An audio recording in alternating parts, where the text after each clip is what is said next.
It's hip, it's hyped, and it is totally against the law. Tune your radio dial these days and the chances are you'll enter a criminal underworld. Pirate radio is still illegal, but there are more stations today than ever, beaming everything from trance music to anarchy into Britain's homes. Some are now making so much money that the legal stations are seriously concerned. In this special report, David Rowan joins the pirates on the rooftops to find out why the radio outlaws are now calling the tunes.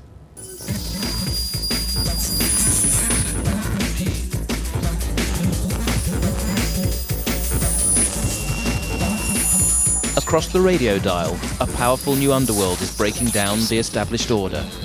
While commercial radio struggles with recession, pirate radio is booming, with hundreds of stations stealing listeners and profits that legal broadcasters say should be theirs.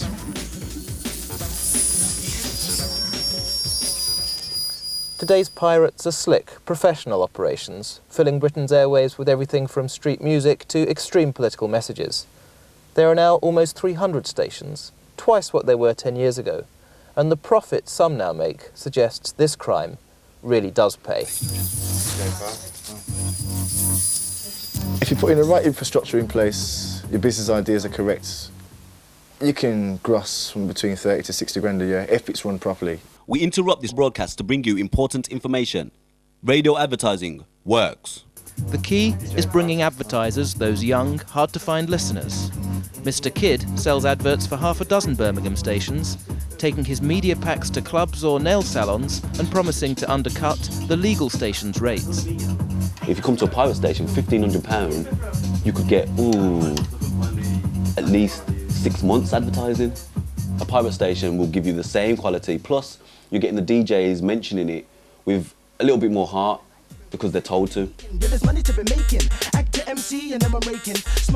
Just as the 60s pirates led to Radio 1, today's outlaws are creating number ones.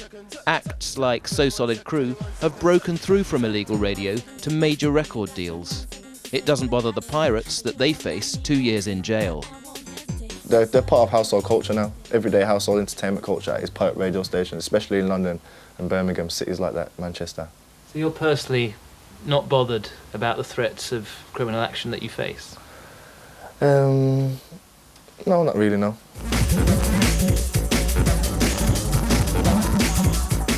They leave their £400 transmitters on tower blocks and hope they're safe from government raids and rival stations. Some pirates have cut the odds by keeping dogs on the roof or booby-trapping transmitters with CS spray.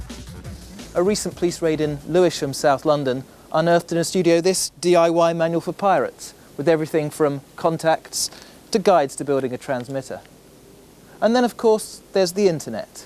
Stations claim that they're bringing new listeners to the dial and that this crime has no victims. Not according to this legal station playing adult cool music to southwest London. There are people sitting in the sales area who are trying to sell this radio station and they don't want it being interfered with by people who have no right to be there. So yes, they are nibbling into our income, possibly taking away our listeners who find it irritating and affecting, the livelihoods of these people.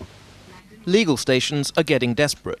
They say the fines, just £377 on average, are too low.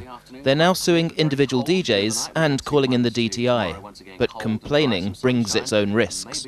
One of our presenters had his vehicle in the parking lot of the radio station smashed up, and we believe that was as a direct result of notifying the DTI about the pirate radio station.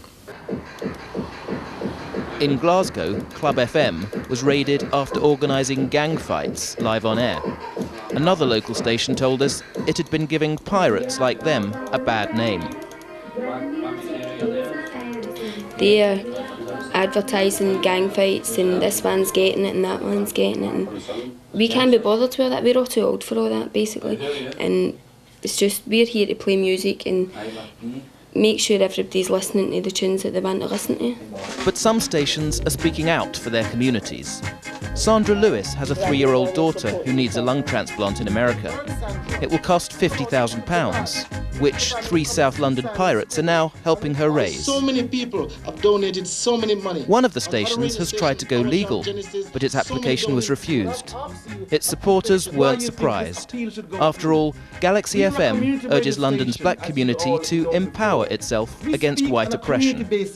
What we are doing as a People's Radio is debriefing our people, right? Debriefing them after 400 years of going through mental slavery. You're turned on and tuned in to Interference FM. For some stations, the politics are even more radical. This next tune's called Radio Babylon, and it's specially dedicated to all you Capital Radio listeners out there. Interference FM preaches anti-capitalism to London, Bristol and Brighton. On election day, its message was stark. Vote for nobody, because nobody will change anything. And politicians promise, and renege on their promises left, right and centre continually. Do you believe you're more likely to be taken off the air than the music stations? Oh, absolutely. I mean, we are dangerous because we are there offering alternative views. When we start giving out the actual facts, we are dangerous. You're dangerous to whom? To the state. Radio stations that just play music can last for 2-3 months. You know, we last 5-6 hours. The DTI's Radio Communications Agency sees raids like this as the most cost-effective way to police the airwaves.